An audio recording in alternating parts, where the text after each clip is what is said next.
Great. So we're here today with the two men that founded Assured DP. Tell me what's the original story behind it, Stacey? Well, this is our second company, both of us, and that's how we know each other. I had a company called DS3 Data Vaulting. Simon had BTL. We were using a common platform, and we were the earliest of the users of this platform. There was one ahead of us in the world. I was the first to use the platform in North America. Simon followed shortly thereafter, and it was early. So that was probably 2001. We didn't meet until '04, and the way we met was the manufacturer of this platform pulled a very small group of service providers together to basically create the agenda for the first ever user conference. And he did that in Las Vegas. And so we met in Las Vegas. Yeah. And so in '04, he brings us, he calls us all together. There are 10 of us, 10 companies, probably 20 people. And this joker and I became fast friends. We always wanted to do something. To be quite honest with you, we convinced ourselves we weren't going to do backup. But he called me and he said, hey, I need you to take a look at this website. And I was like, oh, this is very interesting, Simon. You know it's backup. And he said, yeah, I know, just keep looking. And, we knew two things, David. We knew that the two things that convinced us that this was the right move. One, we knew that technology was going to be disruptive in the near term, and that's a good thing. But more importantly, we saw when we met with Rubrik their second act. The CEO, Bipul Sinha, and we were lucky enough to get exposed to him and all of his leadership team. Because again, we've always been the first. MSP number one. But we saw that he was already thinking about what was coming after the backup and disruption that his better technology was going to cause. And that's what you need. You need that second act. It's really hard in the Valley because if you can't leapfrog the second time, you've almost got to sell the company to pay back the early investors. And when we saw those two things, it was kind of one of those hell moments. We're going to have to do this. Yep. And it sounds from what Stacey says, Simon, that it wasn't always going to be backup. It was going to be anything other than backup. But clearly you saw something. You saw an opportunity that clearly excited you. When we both sold our companies, we went off to do other things. I went into the non-corporate world. I got involved in the cricket world, professional sports world. Stacey went off and effectively got a proper corporate job, which, by the way, he hated. He'd ring me at his time, 11:30 a.m. from Jimmy's, his local. I'm like, how's your job going, buddy? It's going well. Like, you're in Jimmy's, aren't you? Yeah, I'm just having a Coke. I'm like, you're not, are you? No, I'm not having a Guinness. So it kind of was obvious to me that we should do something together. I think it's the greatest, coolest thing to work with your buddies. And we're besties. So we explored loads of different things. We know recurring revenue businesses, that's our core. We looked at various things, but the truth is this: we're really, really good at one thing. And I wish it was cricket for me. He wishes he was in a very large boat skippering around the world. Truth is, we're good at one thing: we're good at data protection, and that's why we find ourselves back in the game, and we're delighted that we've done it. And so fast forward a few years, probably only 5 or 6 since you founded the company. 6 years old. What has happened in that time, and how has your growth been so powerful? I mean, life's all about timing. Our timing has been fortunate. It just so happens that the thing that we are good at is now more important to the worldwide customer base that we've developed than ever before. If we roll back to the 2000s, backup was a thing and it was kind of important, but we were the tail end Charlie of almost all projects. Oh yeah, must remember to talk to some backup guys. That's changed. So and that's changed because of the increasing threats in the cyberspace. People are under attack. There's a tsunami of cyber attacks happening day in, day out, worldwide. And we're the guys who can mitigate against those attacks. So all of a sudden, we've kind of moved up the technology leadership agenda. We're not tail end Charlie anymore. Is that fair to say, Bill?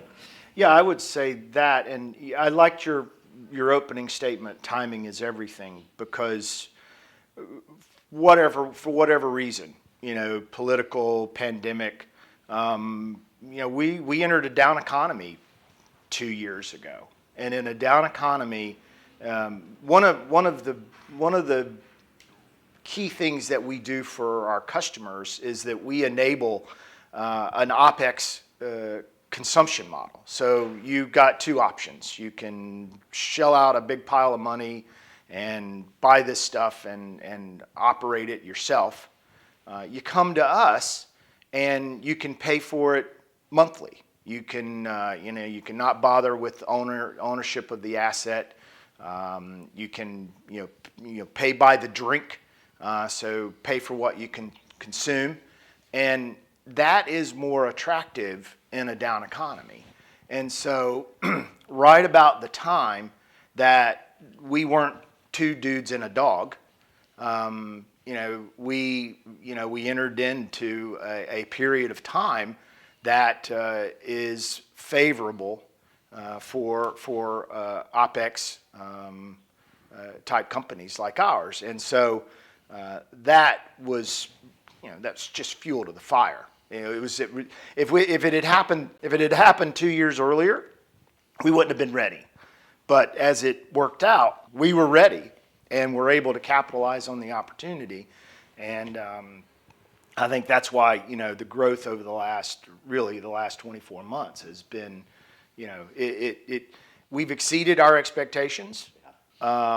It presents a new set of challenges. Because now what we're focused on is capitalizing on the opportunity. That's what I think keeps me up at night, is what am I missing? And are we making the right moves? Because to do one thing is to not do another. So the risk feels higher.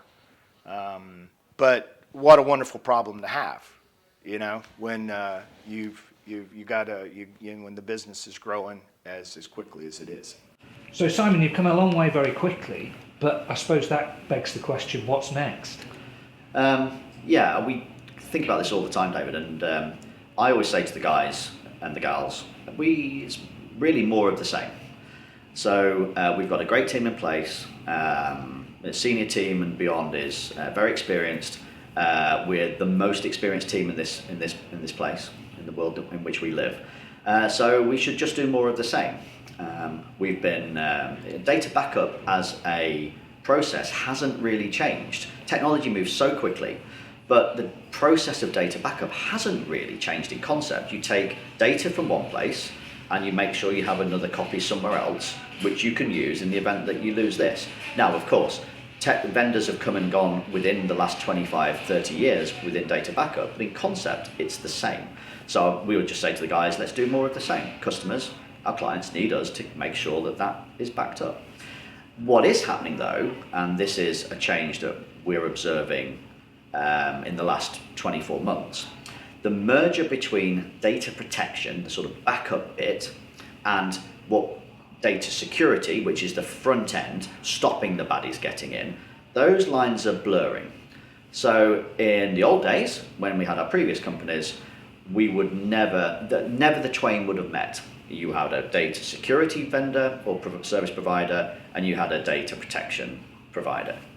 More and more we see those worlds coming together, because ultimately if the baddies are getting in the front end, you need someone to cover off the back end, and we see more and more of that. So whilst I say it's more of the same, we're starting to see a change there. You've both got incredible experience within this sector in business. You ran your first companies, you sold your first companies, and here you are now working together. Just interested over the period, Stacey, that you've been operating in business. What have you learned? What are the key recollections, reflections perhaps that you have? Your question ties in nicely with what Simon just said about doing more. It's a really unique situation. We have lots of sayings. I'm big on sayings, as Simon will know. But one of the sayings that we have in Assured is, listen, you're going to make mistakes. If you're not making mistakes, you're not doing business. But we're going to try really hard not to repeat any of the mistakes that we made the first time. And, as we discussed, we both had companies in similar, in the same business previously. And so the combination of being able to bring back those people, the good ones, for this second round, really sets you up to, I think, perfect the craft. We're making mistakes, so we're definitely doing business. But I just feel like we are ahead of the game because we've done this once before. So it's like avoiding potholes. We kind of know where most of them are and can drive around them or step over them. Now there's still some new ones that show up, but it's nice to you talk about. We laugh and joke about, well, we weren't going to do backup. I think the thing that you come to the realization of is that, well, you kind of need to do what you know. And we've had that success. We've both started a company. We've both grown a company. We both transitioned a company. My company was acquired in 2009. Simon 2013. So we'd seen that whole life cycle, and being able to having that context, and then doing this again is really fun. I think that's probably, you ask the question, what's next? Simon says more of the same. This is our last one, and I've no interest in not working. We're going to do this until we both don't want to do it anymore. And, so when Simon says more of the same, he means it. And I think that would be a negative if it weren't for the fact that it was fun. And I think when you're having fun, and like he said, there was a period in my life I went off and got the proper corporate job, and I was miserable. Absolutely miserable. Yeah. Drinking even more than you normally do. Now, you get to see. And that gives you context, right? You know what that looks like. You don't want to go do that, and it makes you appreciate. You didn't. That old saying. You don't know what you got until it's gone. Yeah. Well, that was our previous companies. We would have these massive Christmas parties, and literally we would have them in the office, and I had this big office suite, and it was all of us, and families would come in, and we would play cards, and we would do the Scotch gift exchange, where everybody's trading the gifts, and we would have families, and we would have dogs, and we would have children, and Christmas parties would go. It was Christmas lunch, and we were cabbing home at 10:30 at night. Well, you lose that. Yeah. And you spend a couple of Christmases without that, and you're like, man, I really miss that aspect. And it makes you appreciate it more when you get it back. And this second time around, again, I just feel like it gives us, like Simon said, we're good at what we do. It's good to do what you're good at. It's rewarding. With no hubris, it's a challenging market, and things happen, but we're better prepared to do our thing, to do the do, as you like to say. Yep. And Simon, any thoughts on to add to what Stacey said, what you've learned over that period? When you have a fast growing business, the two things that you need are you need more customers, which is fueling the growth, and you need really good people coming in the front door, staying around for a long while, building a career with you to help service those customers. Not only do we not decide to do backup, we chose the hardest bit of doing data protection, which is service. And there's a reason that people are called managed service providers, because we manage it and we deliver the service. That's so much harder than just selling something to a customer. We have to our ambition is to recruit a customer and keep them in perpetuity. So in terms of learnings, we just have to keep hiring really good people. And I think if you look back at our previous companies, I suspect you would look back and think that our management teams were too light. Funnily enough, those management teams of all the good teams that we had have already joined Assured. They were first through the door, but now we're adding really seasoned veterans in this workspace, and they bring with them their black books of new people, and that's how we're growing the company. We kind of ran out of people we knew, because you do. We ran out of our CTO's cousins, and the person who has the cat next door that we knew and liked. But we're growing up as a business, and I just love that part of that aspect of what we're doing. I relish it. Stacey said he's got a lot of sayings. Have you got a favourite one of Stacey's? Oh man, there's so many. So what happens with Stacey is that he'll just get involved in an analogy that isn't really even an analogy. The latest one we had over drinks last night was, we've got to be really careful of the giant. I'm like, which giant? The giant. We've got to be careful of the giant. We're going to have to wrestle him. In fact, what we'll probably do is tie his shoelaces together, and then he won't be able to get away. I'm like, I have no idea what you're talking about. And by the way, giants don't even wear shoes. They're always barefoot. So you can't tie a giant. We all know giants don't wear shoes. You've seen them, David. You've seen them, Stacey. They don't have shoes on. My giants do. Absolute nonsense. Excellent. And finally, what are you both looking forward to? Stacey, what excites you about the future?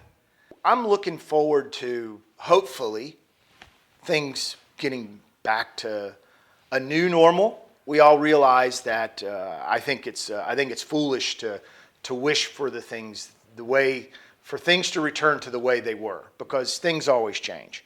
Our business changes, technology changes, but not being able to travel, we would go to California, and you would say, well, what are you going to do? Well, you'd be amazed, because another one of my sayings is MSP to the stars. Well, what does that mean? Well, Simon said managed services provider. MSP stands for managed services provider. Well, we were the first ones for Rubrik, and that creates a reputation. And so they introduced us to another company, and we represent an alternative path. From a go-to-market perspective, we represent an alternative path of consumption. People are interested in that, and so we literally were in California, and they were like, go over and see this other startup, and we go sit down and think about how cool that is. We're in California, and one CEO, literally rock star of the technology unicorn, billion-dollar valuations, says to another CEO, well, these boys are going to come by and see you. And we drive over there and we start a new relationship. That when I say fun, that's fun. That is fun. And this inability for us to travel, Zoom is great, but it's just, there's nothing like being there. There's nothing like being here. I think, I don't know, I think I'm maybe an honorary English citizen. Oh yeah, you've been here plenty. It's hard to be an honorary Englishman, you realise. And I've got friends now. Even if you were an honorary Englishman, you'd never be an honorary Yorkshireman. That is a title. He sounds frugal enough to be. But that's true to say. And he's called Stacey Hayes. He must be from the Scottish Hay clan. So if we combine his Scottishness and his Englishness and now his Yorkshireness, Lord knows what we're going to do. We'll be running around in clown cars till we retire. It's like who's the most grumpy? Who's the most Well, you, obviously. contrary? You are. No, is it being Scottish or is it maybe being Irish? Oh, no, I'd say the Scottish are very contrarian. Irish is all about the crack, and you've got a decent crack, I'll give you that. Yeah. And Simon, what are you looking forward to? I'm the luckiest guy alive. I love my life. I know what it's like not to be running a company, and I was miserable and I was grumpy. We had some great lunches together, David, in those days. But I like to go for lunch and be able to talk about something rather than history. So I'm particularly looking forward to meeting about 15 people in the team that I've never actually met. So I've not been to the States for obvious reasons for getting on for 18 months. In that time we've hired a bunch of people. I've of course seen them on Zoom, but I've never actually hugged them and shook their hands. We've moved to a hybrid working model in the UK. There's actually 2 guys in the UK I've not actually met. And we're all getting together this afternoon. We're going to do a company race day at York Races. So I think, you talk about why we want to do having fun. This has been in the calendar for 9 months. I was just praying that we could make it happen. I was praying the guys could get over from the States. It's all come together. So that's what I'm looking forward to, just hanging out with the guys. Well, we look forward to following more exciting success for Assured, and I look forward to getting an invite to your next Christmas party, Stacey. Well, we'll bring you over, and you'll need a cab. No one drives home from our Christmas parties. Excellent.